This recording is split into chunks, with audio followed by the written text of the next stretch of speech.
friends, we are so glad you're with us again today. If you were with us Tuesday, you know that we answered a whole bunch of questions that you guys asked us, which was so much fun. And we're gonna put a link to that video in the description below, so you can go check that out.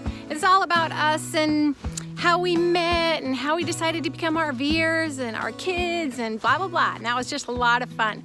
We have some more questions that we're going to answer right now. I'm Shalane, this is Dean, and we are GrassRoots Living. About to see the world in action, what we can be. All right, Melinda wants to know, and I think she wasn't even the only one. I think a few people want to know, how did we retire so early? So how do we have the funds essentially to do this, and how do we retire so early? So we were both school teachers and just decided we didn't want to wait until we retired. Right. I mean, that's it entirely. There's so many people, and you hear about this all the time. They'll wait till they're 65 or 70 years old to retire to go out and explore, but by then they've had a bad illness which keeps them from doing it, or something happens in their life where they're not able to fulfill their dreams. And we just decided that wasn't going to work for us. Yeah. So we got all of our debt paid off. That was the key to us. We also spent a lot of time, not a lot of time, but we did plan for about 6 years before we went on the road, and we squirreled away some cash just so that in case anything happened, we would have a little, nest egg, right? So we've got a little money in the bank, a little bit.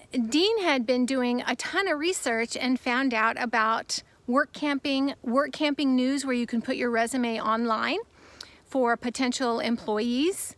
And for those of you that don't understand what work camping is, it essentially is you get paid to go live in your trailer at different places around the United States or Canada or wherever. You get paid to do a job there, and then they pay for your site many times. Right. So, and it's not just campground hosting. Our first job offer was at a dude ranch. A pheasant hunting ranch had offered us a position at one point. We worked at amusement parks. We've worked at... Warehouse, of course, is a common one. So there's all different kinds of work camping positions. So we just decide where we want to go in the country and find a job in that location. So there's temporary jobs all over. They usually pay fairly well, especially given the fact that they pay for your RV site. Now, a lot of people might say, well, I knew some people that lived in their camper and they worked for some campground, but they didn't get paid. Absolutely. Some people don't want to get paid because it messes with their retirement or I don't know, something. They don't want to work very many hours. They don't want to get paid. They just want to work for their site. That's not us, because we aren't retired. We're not getting any other further income. So we always look for paid positions that pay all hours worked, including a site. So that's what we do. We're not retired. We are work campers. Hey, related to that, Privies and Prim says, will you be working again? So we've got some news to tell you. Yes, the answer is we will be. We'll be working at the San Antonio Rodeo, which comes up in February. Yep. For an awful lot of February, actually. And we'll just be working as one of the vendor sites, I guess is the best way to say it. And I don't know, it just looks like it's going to be a fun time for us. Yeah, I think it's only like a 3-week gig, and they need you. If you're a work camper, even if you're not full-time, but you think, I want to try this on for size. I've got 3 weeks in February I could go down and work. Let us know. We can hook you up. There'll be a link in the description below to the company for which we are working. Let them know that GrassRoots Living sent you. That's important, because they're going to give us a little bit of a kickback if you go ahead and sign on. Like $1 million. But most importantly, we'd love to meet you. So true. So true. So yes, if you are looking for a short little work camping job and you'd like to work with us or try it on for size, check out that link below and give them a call. Super friendly people, and we're super excited I think about it's like that. $13 to $15 an hour, and they're committed to trying to get every work camper 40 hours a week if they can. So, and plus, they give you $100 per person per week stipend for your site. Now, some work camping jobs just pay your site directly. Some you pay and they pay you back. It's all over the board. These guys give you $100 a week per person to go toward your RV site. Yeah. So since we'll be there for 3 weeks, that's $600, $300 for me, $300 for her. And I think we saw some monthly rentals in the San Antonio area, $490 to, I don't know, $700. So Yeah. it should work well for us. And So- for you too. And then in the spring, we'll be back at where we work in the spring and summers at Smithville Lake near Kansas City As campground host. as campground host. So we'll be there. If you're around there, come see us. All right, Maureen wants to know where we decide to go. How do we know where to go next? And that is such a good question because there's so many adventures to be had, so many places and things to be seen. So how do we decide where we're going to go? You know, and sometimes it's simply a matter of family dictates it. Like we need I should say, one of our children might need us to be with them for a little bit. Maybe they're having a child or whatever. We just want to be there to help out. So that'll kind of dictate the direction that we go. Yeah. But oftentimes it's like we're just watching YouTube channels and we're like, oh, that would be so cool to visit there. Yeah. Or maybe it's a place we've been before, but we just were barely able to drive through it. And we want to spend more time there. Like, Yeah. I know this year when we went to Glacier National Park, Yeah. and if you haven't seen that, I'll link it. yeah, it's unbelievable. We talked about it at the time. Hey, we've got to get back here someday and just really enjoy the entire area. Yeah, and we were on, I think it was Highway 75 through Idaho. I don't know if you guys are By hearing these. Stanley, Idaho. There's gunshots. I hope. It's deer hunting season and we're in the woods. I'm glad I'm wearing red. Okay, I do get sidetracked and squirreled. Okay, we were going through Idaho on Highway 75. I just hope it's not squirrel hunting season. That was a good one. Okay, on Highway 75, and oh, that was the most beautiful drive. We saw Fish Lake. You guys, I'm gonna link that up and down and somewhere. Make sure you Put it check in the that one out, description or something. description and stuff, and go watch a couple videos in Utah and in Idaho. And we had never been to these places. We're like, oh my heck. We have got to come back here. So that's a good question. How we decide where to go. Sometimes family, sometimes just seeing something on YouTube. Sometimes we've been somewhere and we're like, we got to go back there. So I tell you what, there's just not enough years in life and living to see everything we want to see. Well, in fact, I've been to every single state in the United States except for Alaska and Hawaii. And obviously I'm not going to be going to Hawaii with my travel trailer, but Alaska is a possibility. We tried before and it's still there. It's still something I desperately want to go to. Yeah, it was just right before 2020 that we had plans. We even had a work camping job lined up there, but then, you know, the Rona shut everything down. So we'll have to wait till all this passes and we'll get up there. Yeah. Take you guys with us, I was going of to course. say, and maybe even in real life, maybe you'll want to travel with us. So Caravan. that's right. All right, we got to keep walking for a minute. These gunshots are making me nervous, so I'm going to get out of the woods. Okay, we're back. We survived. The shooting has subsided. We ran home. We had some lunch, and we're back. Actually had squirrel, didn't we? It's so terrible. What the heck? Okay. No. Okay.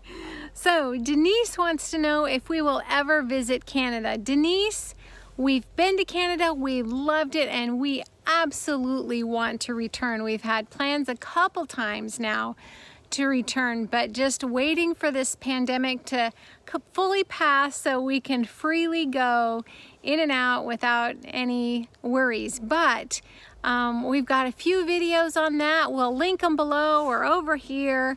We'll absolutely do that. So we encourage you to check that out. We loved it. So yes, absolutely, we'll be back. Yeah. Now, since we've done our YouTube channel, we've only been to the provinces of Ontario and Quebec. Yeah. We'd definitely like to hit the west side. Yeah. I was telling Shalane about how it's still in my mind as a kid. I can remember going to Lake Louise in Banff National Park.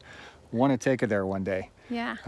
Yeah, there's just so much of Canada that's just so beautiful. And of course, we need to cross it to get to Alaska anyhow. So we just plan to spend a lot of time. I know we could have done it this summer, but it would have involved like getting there in 3 days. And we really want to enjoy it. Yeah, to Alaska, you mean? Yes. Getting to Alaska. Yeah, because we want to enjoy Canada. We don't just want to zip through Canada to get to Alaska. We want to enjoy Canada. So yes, we will be there as soon as possible.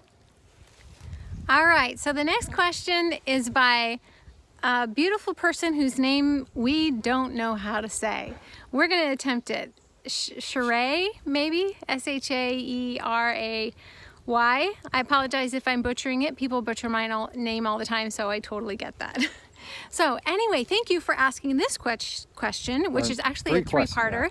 One is where you're from. I'm born and raised in Independence, Missouri.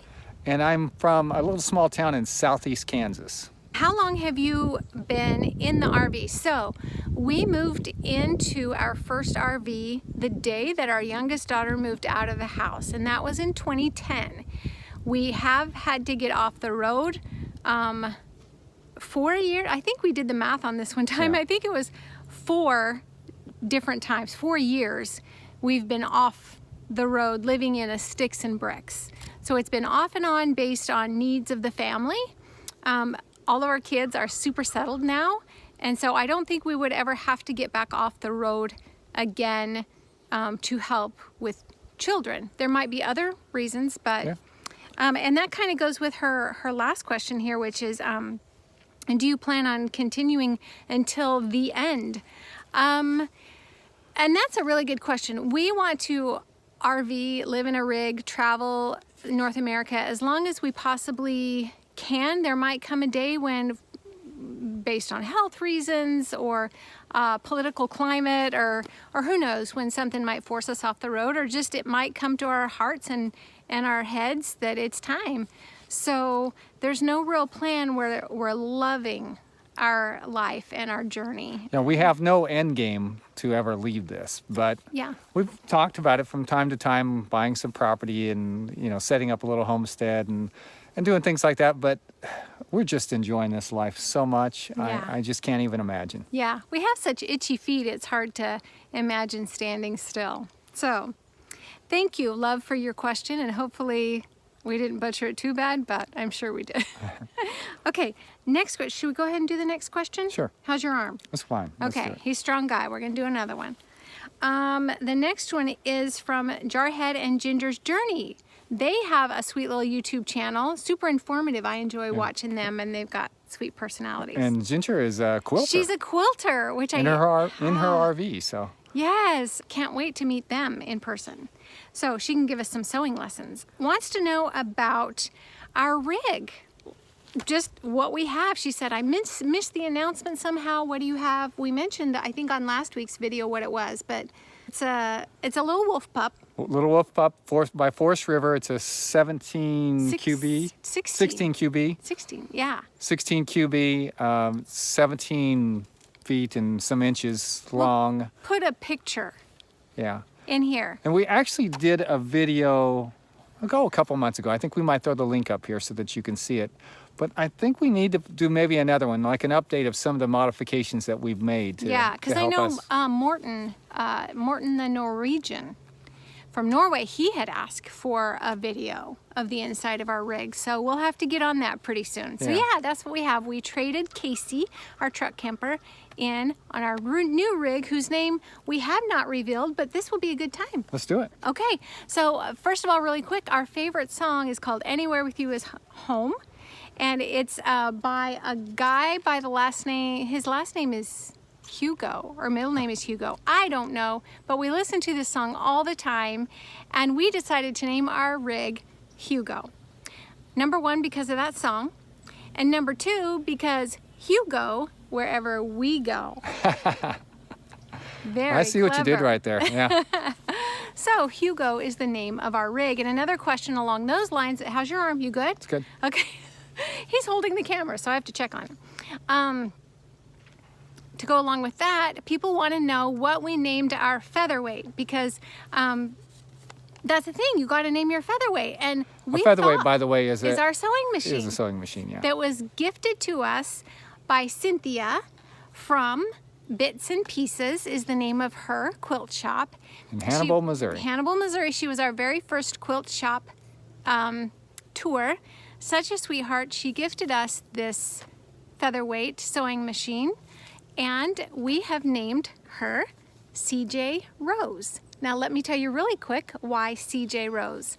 C is for Cynthia, J is for Jenny, because Jenny from Missouri Star Quilt Company is a good friend of ours and an inspiration. Yeah. And Rose, if you have been watching our quilt videos, Rose is a friend of ours that helped us with our first quilt project. Also, we kind of have a thing with initial names. Our son is DJ, our grandson is MJ, we have a nephew who's AJ. So, CJ, Rose for Cynthia, Jenny, and Rose. That's right. Good questions. Thanks. All right, next question. Our sweet Debbie Dobbins wants to know how our quilting journey is going. So, I think it's going very slowly. It's going well. We're enjoying the journey. We've got some projects that we each have projects that we're working on, and I'm gonna try my hand at some little simple quilted placemats or little coasters, because I think that'll be a super simple project. And this is what I will tell you about how it's going. We are so blessed to be learning how to quilt with you guys. Yeah. I mean, we almost always feel like you're right there with us, because we try to film all the things that we do, and then we love reading the comments because there's so many great suggestions. So helpful. I mean, it would be nice if you actually were right there with us, but you guys are so helpful. And on one hand, it's nerve-wracking learning something in front of other people.